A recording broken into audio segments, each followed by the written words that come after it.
Bismillahirrahmanirrahim. Assalamualaikum warahmatullahi wabarakatuh. Pada pertemuan yang kelima ini, kita akan membahas tentang air limbah.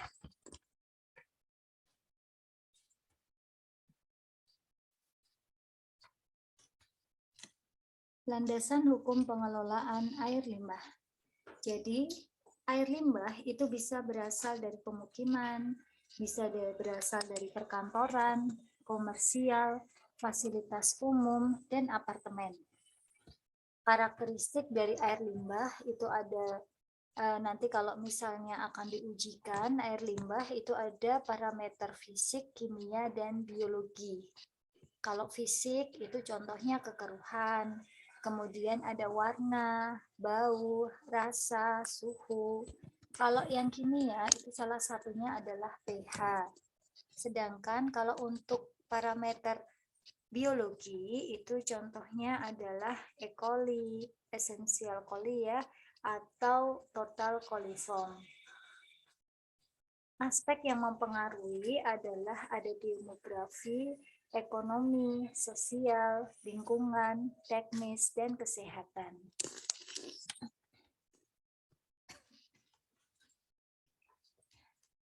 Kemudian, air limbah menurut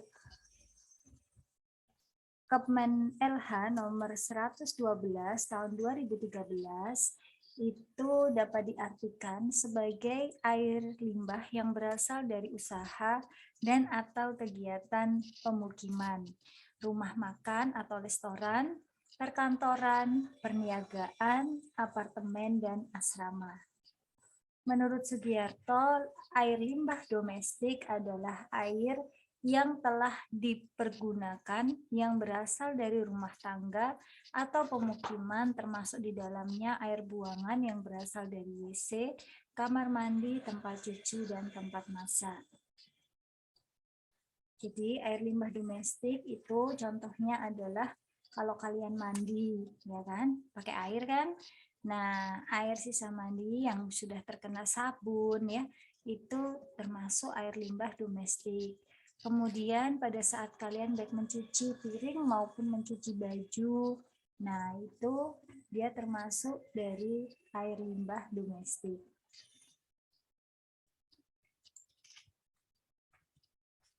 Sumber pencemar air itu bisa dari sumber alami. Sumber alami itu berasal dari udara, bisa berasal dari udara, ya. Kalau misalnya udara yang banyak mengandung polutan, kemudian hujan turun. Nah, maka polutannya tadi akan larut ikut dengan air hujan turun, kemudian akan jatuh ke tanah, lalu akan meresap ke dalam tanah, bisa mencemari air tanahnya. Atau bisa juga polutan yang ada di udara pada saat hujan turun itu terlarut bersama air hujan lalu jatuh ke sungai, ke waduk, ke bendungan yang bisa menjadi polutan air. Selain berasal dari udara, sumber alami juga bisa berasal dari mineral yang terlarut di air. Bisa juga berasal dari tumbuhan air dan tumbuhan lain yang membusuk. Nah, biasanya ya kalau di rawa itu atasnya itu biasanya ditumbuhi oleh eceng gondok. Nah, semakin hari semakin banyak dan ada juga eceng gondok yang membusuk. Nah, itu yang dapat menyebabkan pencemaran air yang ada di rawa tersebut. Kemudian bisa juga berasal dari bangkai binatang yang mati dan juga air hujan. Kemudian sumber pencemar air yang lain itu adalah sumber pengotor air yang berasal dari pertanian. Contohnya apa? Kalau dari pertanian, ya benar sekali, ada pestisida ya. Kemudian ada pupuk, baik pupuk kimia maupun pupuk organik. Nah, kalau pupuk organik ini biasanya pencemarnya berarti sumber pencemarnya adalah kotoran hewan. Nah, Kemudian pencemaran akibat terjadinya erosi. Ini yang sumber dari pertanian. Kemudian sumber pencemar air yang ketiga adalah air buangan atau limbah. Nah, ini bisa berasal dari limbah pemukiman maupun dari limbah industri.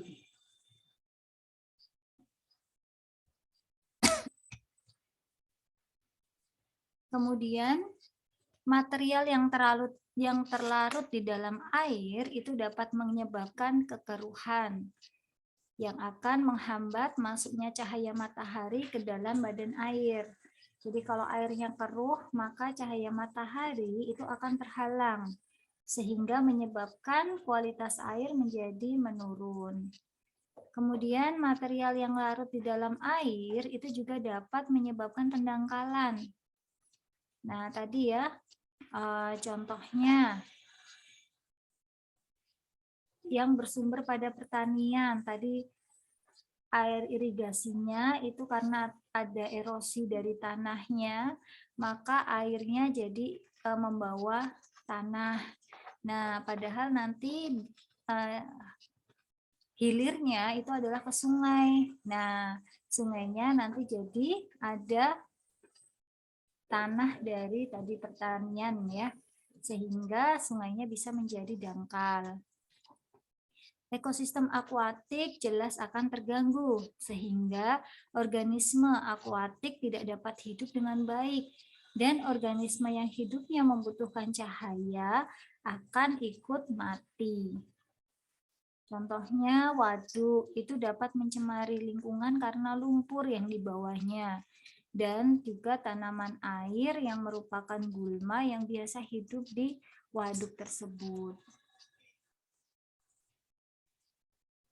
Nah, berikut ini adalah karakteristik dan dampak dari air limbah. Kalau air limbahnya keruh, maka dampaknya adalah tadi ya, lingkungan akuatik atau organisme yang hidupnya membutuhkan cahaya itu bisa mati. Nah, kekeruhan itu dapat disebabkan oleh hadirnya bahan organik dan anorganik. Misalnya adalah lumpur ya, kemudian tanah yang larut. Nah, dalam segi estetika, kekeruhan akan sangat mengganggu. Coba bayangkan, kalian mau minum, jika airnya yang ingin diminum keruh, maka kalian pasti akan ragu untuk meminumnya. Selain itu, kekeruhan juga merupakan indikator adanya kemungkinan adanya pencemar. Kemudian warna. Warna yang hadir dalam air dengan intensitas yang melebihi batas tidak bias diterima karena alasan estetika. Warna dapat juga merupakan indikator dari pencemaran limbah industri. Hal ini dapat dikaitkan dengan kesehatan manusia.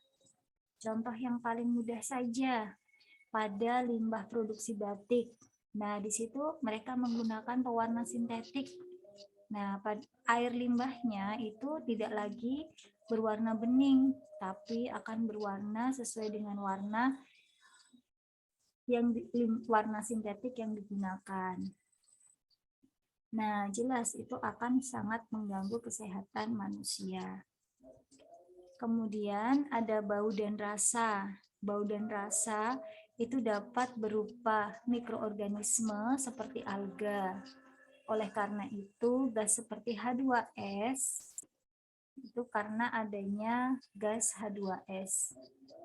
Dari segi estetika, air yang memiliki rasa dan bau selalu dipandang sangat mengganggu. Nah,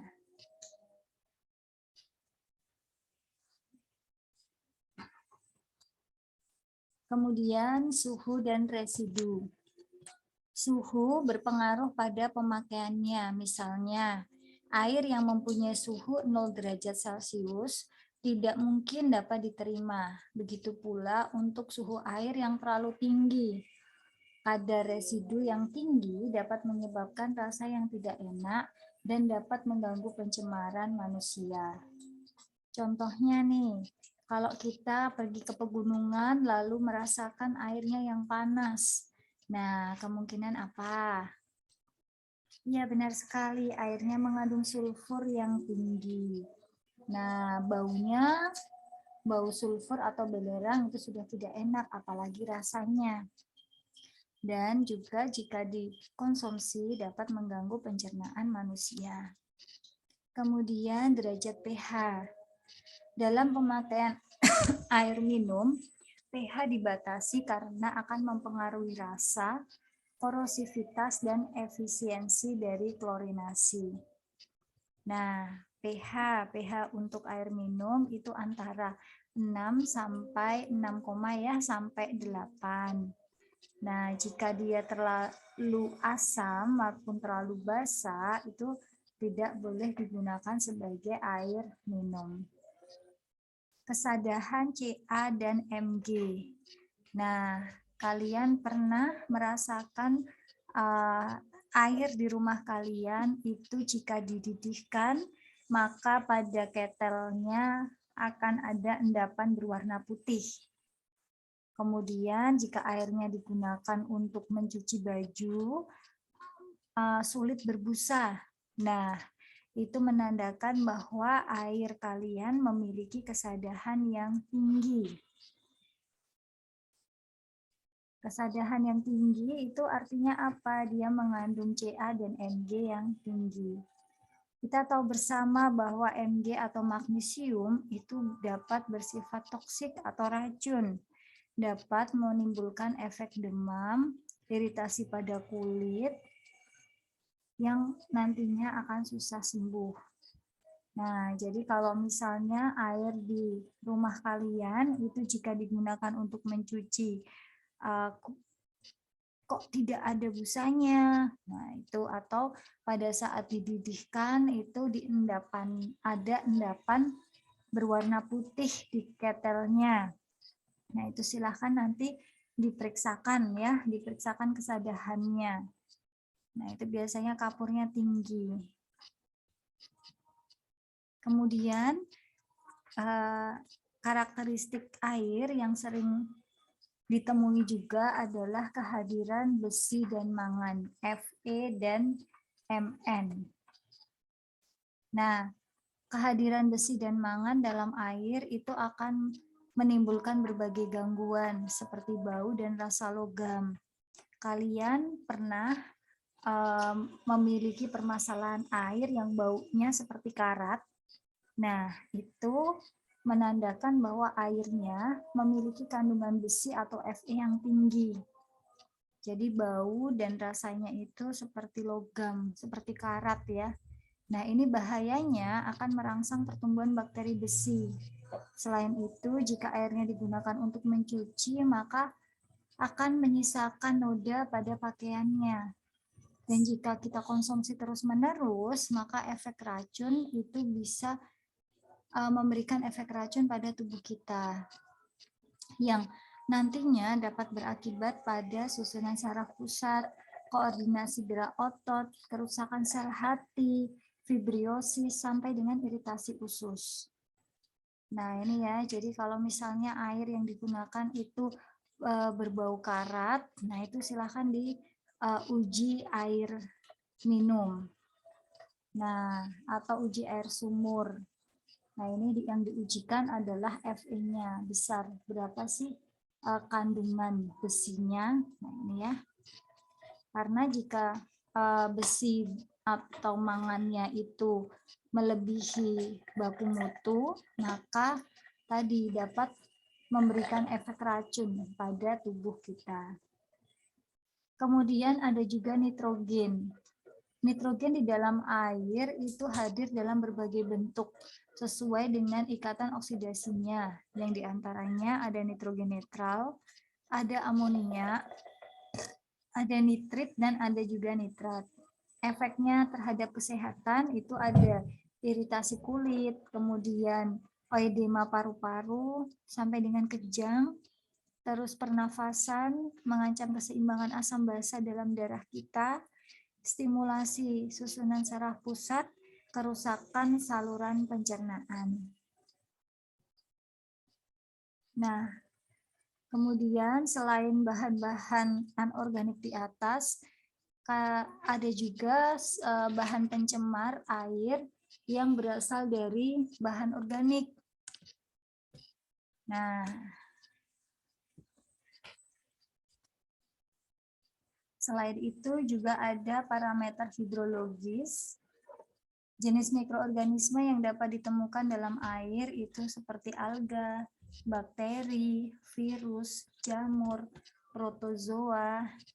Selain memiliki sifat patogen, parameter biologis ini juga dapat menyebabkan efek pada rasa, warna, dan bau pada air. Hal ini sebagai indikator keberadaan mikroorganisme patogen. Tahu ya, mikroorganisme patogen artinya mikroorganisme yang dapat menyebabkan penyakit. Maka digunakan keberadaan bakteri coli dalam air. Dengan adanya bakteri coli, maka besar kemungkinan air telah tercemar oleh bakteri patogen. Nah, sehingga tadi ya pada saat di awal saya sebutkan bahwa salah satu parameter mikrobiologi atau parameter biologi yang diukur untuk mengidentifikasi kualitas air itu adalah bakteri E. coli.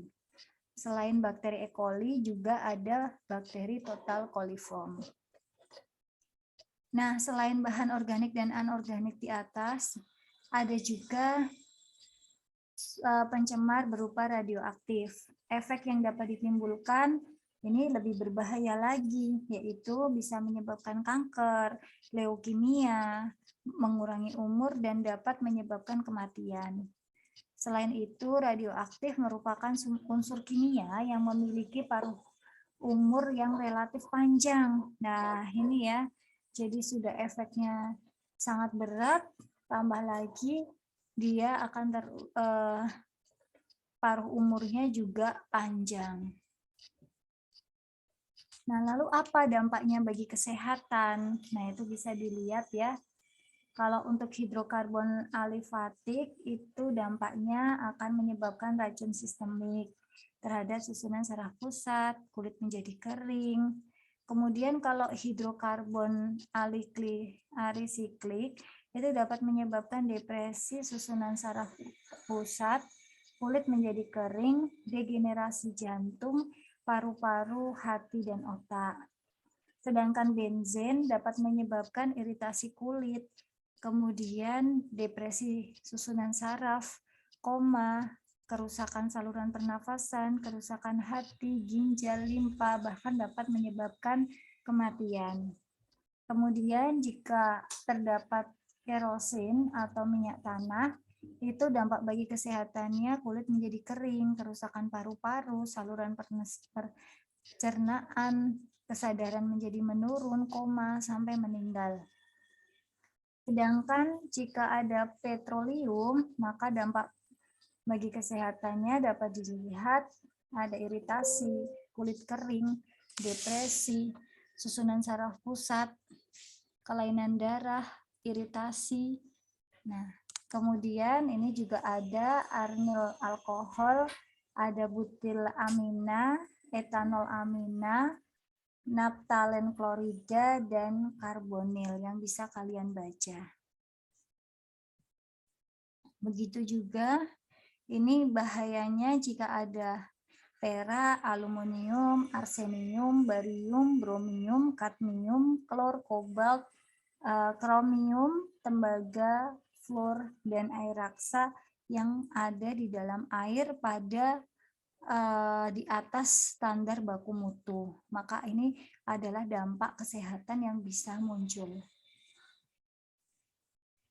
Nah, dalam sistem pengembangan pengelolaan air limbah, ini dalam implementasi konsep pengelolaan diterapkan strategi dengan pendekatan bertahap secara bijak dalam rangka untuk mencapai akses universal bidang air limbah, yaitu yang pertama optimalisasi sistem setempat dengan peningkatan jumlah tangki subtank individual. Kemudian bisa juga dengan mendorong pembangunan subtank melalui DAK dan hibah sanitasi. atau bisa juga dengan optimalisasi dan pembangunan IPLT yang baru. Bisa juga dengan pengembangan selektif sistem terpusat. Lalu bisa juga dengan pengembangan agresif sistem terpusat, dan terakhir adalah dengan pengembangan teknologi, penerapan teknologi tinggi dalam pembangunan SPA LD terpusat. Nah, atau skala perkotaan dan kawasan pemukiman. Nah, ini adalah konsep pengelolaan air limbah. Nah, yang di sini ini ada pengelolaan air limbah setempat ya. Nah, kalau yang di atas itu adalah sistem pengolahan air limbah setempat ini ya.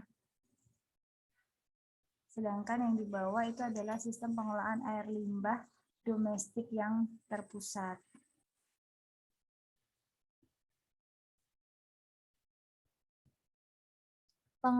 Pengolahan air.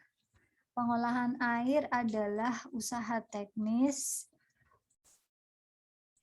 Nah, usaha teknis yang dilakukan untuk mengubah sifat-sifat suatu zat agar memenuhi baku mutu air minum, maka air baku perlu diolah terlebih dahulu.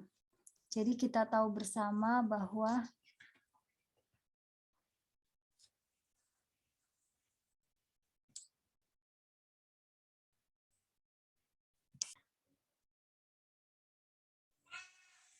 kita lanjutkan ya. Jadi air, kita tahu bersama bahwa air merupakan kebutuhan yang paling utama, baik itu untuk manusia, hewan, maupun tumbuhan. Tapi belakangan ini timbul masalah yang sangat krusial, yang sulit untuk kita bisa mendapatkan air bersih dan layak untuk diminum. Air bersih yang layak untuk diminum biasa disebut dengan air baku air minum.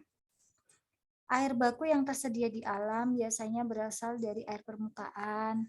Air permukaan itu contohnya apa sih? Air yang ada di permukaan, yaitu ada air sungai, waduk, bendungan. Nah, kemudian bisa juga berasal dari air tanah, air yang berada di dalam tanah.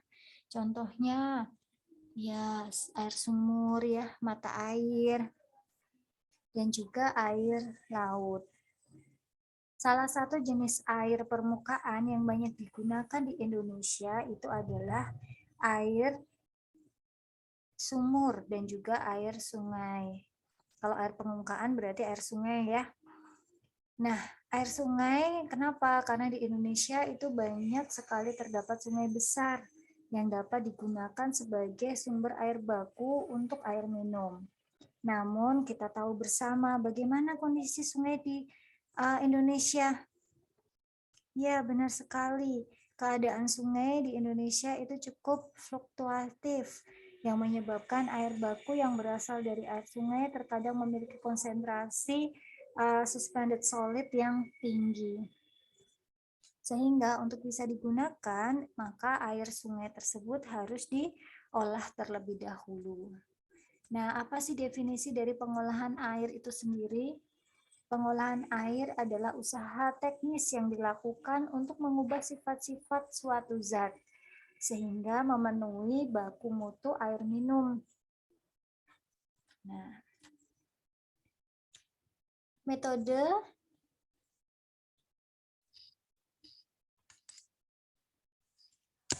Metode pengolahan air yang bisa dilakukan itu bisa dengan pengolahan secara fisik, bisa dengan pengolahan secara kimia, maupun pengolahan secara biologi atau bakteriologis. Kalau pengolahan secara fisika, itu pengolahan yang tujuannya adalah untuk mengurangi atau menghilangkan kotoran kasar. Contohnya dengan cara filtrasi atau penyaringan, penyisihan lumpur dan pasir, serta mengurangi zat organik. Nah, dengan filtrasi atau penyaringan, maka kotoran kasar, lumpur, pasir, kemudian sisa daun, itu bisa tersaring Sedangkan pengolahan secara kimia itu adalah pengolahan yang menggunakan zat kimia. Nah, di sini artinya apa? Dalam proses pengolahannya itu ditambahkan bahan kimia. Yang paling sering digunakan apa? Iya, benar sekali. Contohnya penambahan koagulan. Sedangkan pengolahan secara biologis atau bakteriologis adalah pengolahan untuk membunuh atau memusnahkan bakteri yang terkandung dalam air baku, misalnya dengan penambahan disinfektan. Disinfektan yang sering digunakan apa? Iya, disinfektan yang sering digunakan oleh masyarakat umum itu adalah kaporit. Nah, kalian sering ya kalau berenang itu bau kaporit. Nah, fungsinya untuk apa? Untuk membunuh bakteri. Jadi, kalian jangan kebalik ya. Kaporit itu digunakan untuk membunuh bakteri. Sedangkan kalau tawas itu digunakan untuk untuk menjernihkan air ya dengan cara tadi tawasnya itu dia akan mengikat pengotor yang ada di dalam air sehingga tadinya yang airnya keruh bisa menjadi jernih, tetapi dia tidak membunuh bakteri. Kalau yang membunuh bakteri itu adalah kaporit. Cara pengolahan air bisa dibagi menjadi dua, yaitu dengan pengolahan lengkap dan pengolahan tidak lengkap. Kalau pengolahan lengkap itu pengolahan air baku dilakukan dengan 3 metode, yaitu baik pengolahan secara fisik, kimia, maupun biologi. Biasanya itu airnya yang berasal dari air sungai yang kotor dan keruh. Atau bisa juga berasal dari air limbah. Jadi air limbah sisa industri sebelum dibuang ke badan sungai itu dia harus melalui pengolahan yang lengkap. Supaya apa? Supaya badan sungai tidak menjadi tercemar. Nah, oleh karena itu industri itu selalu harus mendirikan IPAL. Apa itu IPAL? Yaitu instalasi pengolahan air limbah. Kalau cara pengolahan air dengan pengolahan tidak lengkap, itu dia hanya menggunakan 1 atau 2 metode saja. Bisa dengan metode fisik saja, atau dengan metode fisika dan kimia. Nah, tergantung dari airnya. Jadi contohnya nih, ini biasa digunakan untuk air yang tidak begitu tercemar, seperti air tanah, air sumur ya.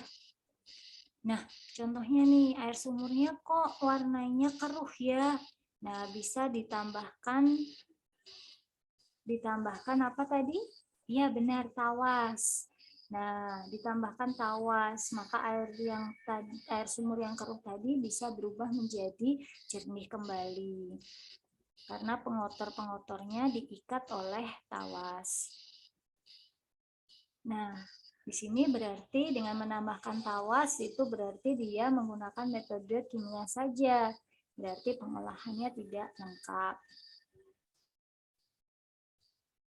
Tahapan pengolahan lengkap itu meliputi ada bangunan penangkap air, kemudian dilakukan pengendapan pertama. Setelah itu yang tadinya pengotor dengan berat jenis yang besar, dia akan secara gravitasi akan mengendap secara alami. Tetapi untuk partikel-partikel yang kecil seperti koagulan atau yang terlarut di dalam airnya, maka itu tidak bisa dia mengendap secara alami, sehingga perlu ditambahkan koagulan.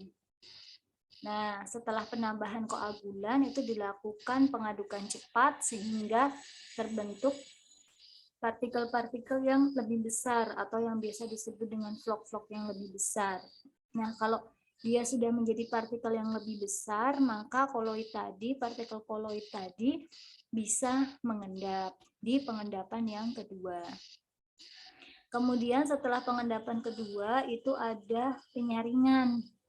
Nah, jadi tadi ya partikel-partikel besarnya tadi jika dia belum mengendap di bak pengendapan kedua, dia akan bisa tersaring di filtrasi. Selain itu ada reservoir, bangunan pompa, dan yang terakhir biasanya diberi disinfektan.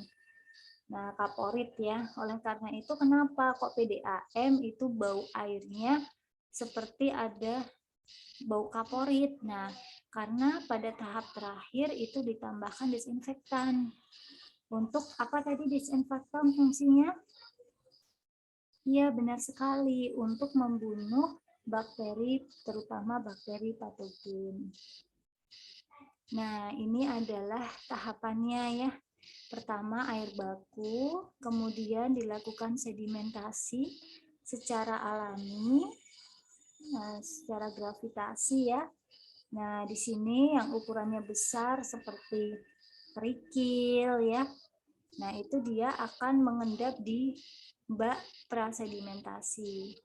Nah, untuk yang memiliki partikel-partikel kecil seperti partikel koloid dan larutan, dia harus ditambahkan koagulan.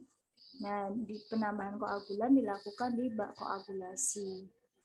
Agar koagulan bisa bekerja secara maksimal, maka dilakukan pengadukan cepat. Nah, nanti setelah itu akan terbentuk vlog-vlog yang besar pada bak flokulasi, sehingga bisa dilakukan sedimentasi lagi atau pengendapan. Nah, setelah dilakukan pengendapan, lalu difiltrasi. Nah, kemudian masuk ke reservoir, lalu ditambah desinfektan, nah lalu bisa didistribusikan sebagai air bersih. Ini biasanya adalah pengolahan air pada PDAM. Nah, ini tadi ada bangunan penangkap air. Ini yang untuk pengumpulan air dari suatu sumber untuk proses pengolahan air selanjutnya atau pemanfaatan langsung. Kegunaannya adalah untuk menjaga kontinuitas pengaliran dan untuk melihat keadaan sumber air, terutama fluktuasi debitnya. Kegunaan dari segi kualitas yaitu mengurangi kemungkinan pencemaran dan pemeriksaan kualitas air secara periodik. Nah, ini adalah bangunan prasedimentasi yang hanya diendapkan secara alami dengan daya gravitasi saja, sehingga partikel yang besar yang akan mengendap. Kemudian ini adalah aerator, jadi sebelum memasuki bangunan berikutnya, air baku sering ditambahkan udara atau oksigen di bak aerator. Nah, ini hubungannya adalah nanti dengan COD dan BOD.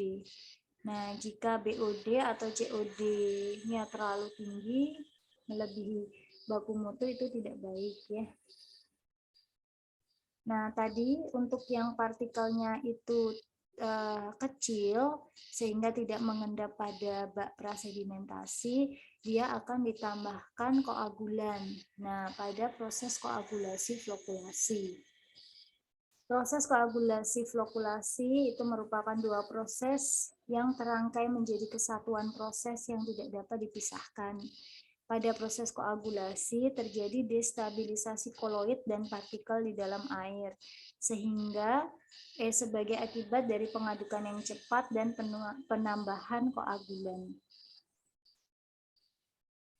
Nah, akibat dari pengadukan cepat, koloid dan partikel yang tadinya stabil akan berubah menjadi tidak stabil karena terurai menjadi partikel yang bermuatan positif dan negatif. Pembentukan ion positif dan negatif dihasilkan juga dari proses penguraian koagulan yang tadi ditambahkan. Proses ini kemudian berlanjut dengan pembentukan ikatan antara ion positif dari koagulan, yaitu Al3+, dengan ion negatif dari partikel, yaitu OH-. Dan antara ion positif dari partikel, yaitu Ca2+, dengan ion negatif dari koagulan SO42- yang menyebabkan terbentuknya inti vlog atau yang bisa disebut dengan precipitat. Nah, setelah terbentuk inti vlog ini, lalu dilakukan proses koagulasi, yaitu penggabungan inti vlog menjadi vlog-vlog yang berukuran besar, sehingga memungkinkan untuk partikel dapat mengendap. Penggabungan vlog kecil menjadi vlog besar terjadi karena adanya tumbukan antar vlog, sehingga proses koagulasi dan flokulasi terjadi pada unit pengadukan cepat dan pengadukan lambat. Pada pengadukan cepat ini ditambahkan koagulan, sedangkan pada pengadukan lambat ini terjadinya pembentukan vlog yang berukuran besar sehingga akan mudah mengendap pada bak selanjutnya, yaitu bak sedimentasi. Nah, ini ya, pengadukan cepat ini saat ditambahkan koagulan. Diaduk cepat supaya yang tadinya merupakan partikel yang stabil, dia akan berubah menjadi tidak stabil, terpisah antara ion positif dengan ion negatifnya. Nah, kemudian dilanjutkan dengan pengadukan lambat pada proses koagulasi, flokulasi, yaitu supaya terbentuk vlog-vlog yang besar.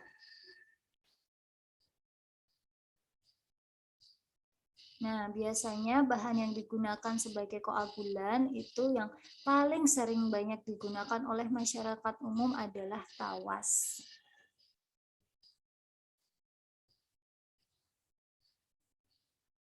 Nah, ini adalah bak flokulasi, reaksi kimia yang terjadi untuk menghasilkan vlog. Di sini pada air yang mempunyai alkalitas yang tidak cukup untuk bereaksi dengan alum, maka perlu ditambahkan alkalitas dengan menambahkan kalsium hidroksida pada bak flokulasi. Derajat pH yang optimum untuk alum itu adalah antara 4,5 hingga 8. Pada proses pengolahan air minum, unit pembubuhan koagulan, pengadukan cepat, pembentukan flokulan, dan pengendapan kedua itu biasa juga digabungkan dalam satu unit bangunan yang disebut dengan clarifier. Ini adalah clarifier. Nah, ini adalah bak sedimentasi yang kedua. Fungsinya untuk mengendapkan flokulan yang terbentuk setelah tadi proses koagulasi flokulasi. Pengendapan akan berlangsung secara gravitasi dengan mengalirkan air secara tenang. Nah, setelah masuk bak sedimentasi, tadi lalu masuk ke bak filtrasi ya. Nah, fungsinya adalah untuk menyaring flokulan atau partikel yang masih tersisa dari pengendapan yang kedua. Biasanya itu ada yang menggunakan saringan pasir cepat, ada juga yang menggunakan saringan pasir lambat. Bangunannya pun ada yang dibuat terbuka, ada yang dibuat tertutup. Nah, ini ya saringannya ya. Nah, ini adalah yang gambaran untuk saringan lambat. Jadi airnya, inletnya, itu masuknya justru dari bawah. Lalu dia akan melewati lapisan kerikil dan lapisan pasir, lalu akan keluar. Nah, pada saat dia sudah berada di atas, nah ini ya, sudah berada di atas, dia akan masuk ke saringan pasir utama. Ini juga masuknya dari bawah. Nah, nanti kalau dia sudah tersaring, melewati lapisan kerikil dan lapisan pasir, maka dia masuk ke bak penampungan. Ini sudah bersih airnya.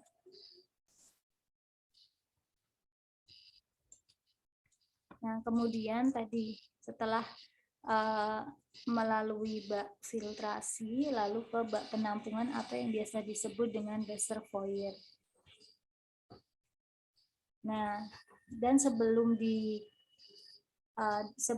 dialirkan ke masyarakat, maka melalui bak desinfektan terlebih dahulu. Fungsinya apa? Fungsinya adalah untuk membunuh bakteri patogen yang ada di dalam air. Nah, ini adalah proses desinfektan. Bisa menggunakan penyinaran dengan sinar UV, bisa dengan pemberian ion logam, tembaga, dan perak, bisa dengan pemberian asam atau basa, pemberian senyawa garam, bisa juga dengan klorinasi atau yang paling mudah adalah dengan pemanasan. Biasanya kalau untuk keperluan distribusi air minum, cara yang paling ekonomis adalah dengan klorinasi, yaitu dengan cara menambahkan gas klor, senyawa hipoklorit, kaporit atau CaOCl2, atau kelantang CaOCl2, dan senyawa natrium klorit atau NaClO2. Nah, berikut adalah paparan materi di pertemuan yang kelima. Silahkan jika ada yang ingin ditanyakan, dapat langsung ditanyakan ke LMS pada forum diskusi. Sebelumnya, jangan lupa untuk presensi dengan menuliskan nama dan kelas pada kolom komentar. Selamat belajar, terima kasih. Wassalamualaikum warahmatullahi wabarakatuh.